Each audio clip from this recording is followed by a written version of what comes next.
នឹកស្រមៃអនុស្សាវរីយ៍កាលនៅសិក្សាពីកងត្រសងពេលទៅសាលា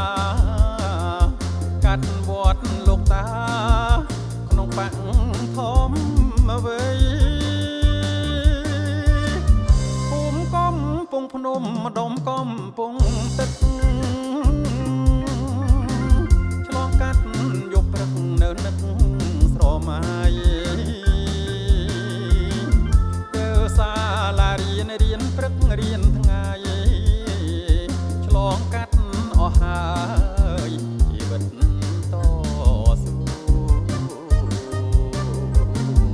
ក៏រៀនជួបជុំជំនុំមិត្តយ៉ាងលេងលោតអន្ទាក់លេងលោតកៅស៊ូទៅលេងងូតទឹកតាមព្រែកស្ទឹងអូសប្បាយស្រែកហូមិត្តរួមសាលា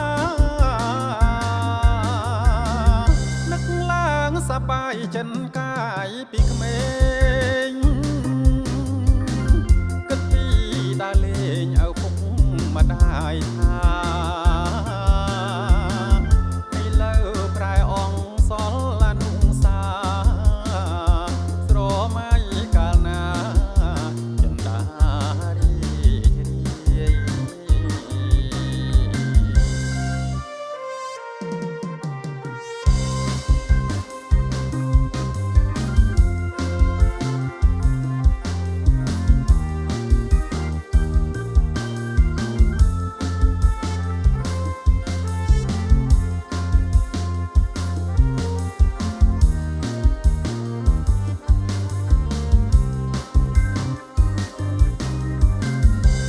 រៀនជួបជុំជំនុំ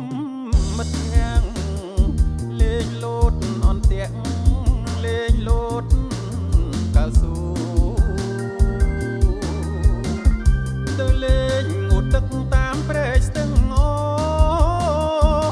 សប្បាយស្រែកហូមិត្តរួមសាលា